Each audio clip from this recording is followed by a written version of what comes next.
question comes in from Hampton, and the question is Minnesota going to comply with the Real ID bill? That's a federal legislation, of course, but we're not in compliance right now. Are we working on it? Well, I can say we've had discussions on that in the House, particularly in our House Republican caucus, and I think that we are very committed to doing something. Now, there's two tracks to this, which way to go, and the discussion is right now, I think, fairly intense as to what should happen. I am confident that we are going to be doing something this year in the next week or so. Don't have much more time than that with Real ID.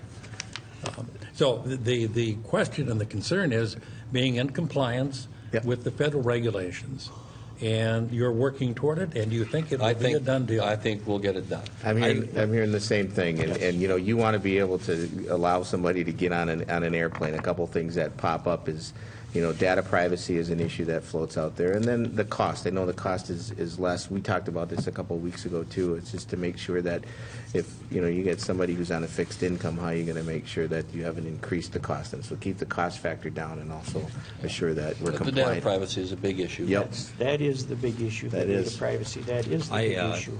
I would just say that, in my view, we need to get it done this session, and there's some when the Feds gave an extension for boarding aircraft that people thought, well, we can perhaps wait. We got a little breather room here. And that's really not true, because it's already implemented to get on certain federal properties, military bases and so on. You have to have the Real ID to do that. And that was implemented, if I recall correctly, around January 1st of this year. And so I talked to a woman a month or so ago whose son is in the Marines, that is coming back, or was going to come back to North Carolina, and she wanted to go down and visit, and she asked me that very question, of what's needed. While we're on air, I would say that if it isn't passed right away, a passport does work.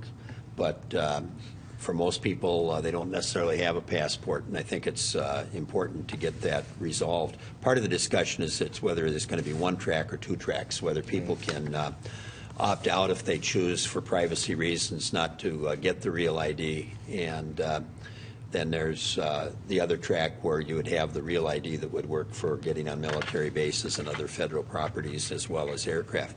But I think sooner rather than later is. I think we've got an extension like to 2018, but But that's aircraft, But I really expect we're going to get this done in the next couple of weeks. I think we'll get it done, but we also have an expanded license that you can get right now that allows you to get on federal property and stuff. So it's not like there isn't an option already besides a passport. There is an option. It's just I think a lot of people don't know about it, but there is that option already. But I do think we'll get it done, and I think we need to get it done. That option, if I may, to exercise that, I think there's only about a half dozen locations in the entire state where that can be done. And it costs more. And the paperwork and the cost is, so it's very cumbersome is what basically. But a general need, and I'm sensing and hearing that this likely will get cleared up in the next couple of weeks. I was very pleased to hear my colleague on the other side of the aisle say that he thought it would be getting done, because I felt that it should be, and I think it's a high priority. That was good news. Yeah.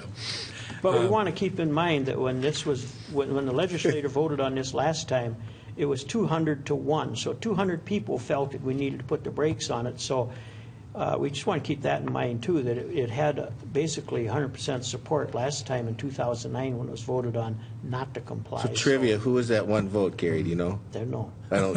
And I wouldn't tell you if I did. Right. Well, we have two civics teachers here. Maybe they're keeping track. I don't know. I could guess, but I might be wrong. I think at that point in time, a lot of states hadn't complied, and there was some thought that perhaps that wasn't realistically going to take place. That was 2005 when the Feds passed the law. Wow. And the reality is it's down to just a handful of states now that haven't complied, and Minnesota, if we don't comply soon, is going to be a real outlier in the whole situation.